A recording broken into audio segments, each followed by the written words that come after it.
Did you know that the BYU Creamery produces 3,000 gallons of chocolate milk in just one day? As an exercise and wellness major, I'm extremely concerned with the increasing trends of diabetes and obesity in our nation, which are due to increased sugar consumption.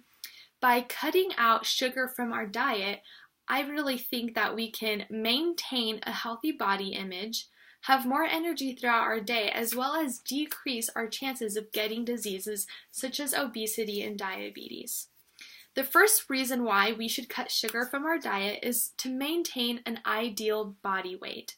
According to Dr. Allen's book, The Culprit and the Cure, maintaining an ideal body weight actually decreases our risk of getting disease by 50%. An ideal body weight is determined by our height as well as our age, and this is what is known as the body mass index.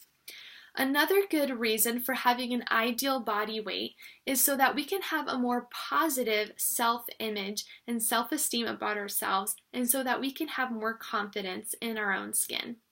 A lot of people nowadays are into diets and working out and want to know what's the best way to get fit. And even though exercise is a very important part of losing weight, so is our diet. And the way that we can gain the fastest results of weight loss are actually by cutting out processed sugars from our diet. The second reason why we should remove processed and refined sugars from our diet is so that we can have more energy throughout the day.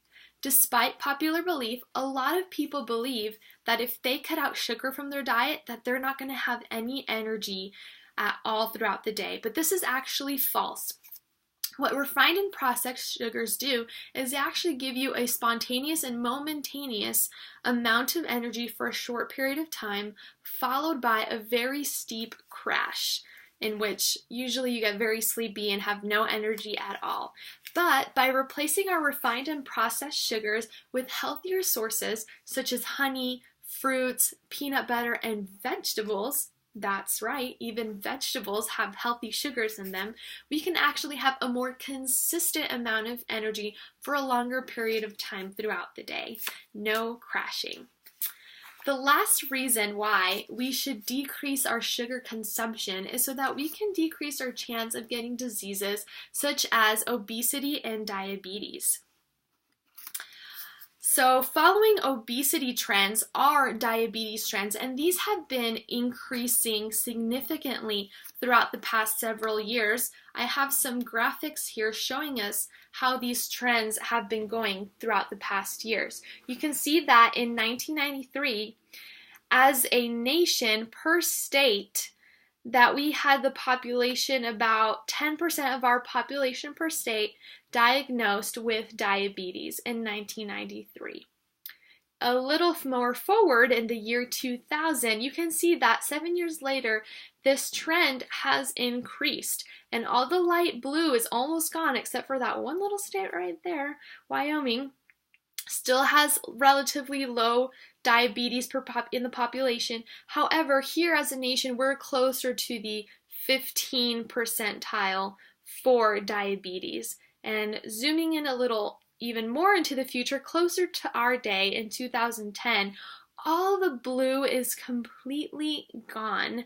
And we can actually see that per state, we are closer to 30% of the population per state having diabetes. So just in a matter of 20 years, the trends of diabetes have increased significantly, more than doubled. And this is actually very dangerous because diabetes is actually the number 3 cause of death in the United States. By decreasing our amount of sugar, you can decrease your risk of getting diseases such as obesity and diabetes.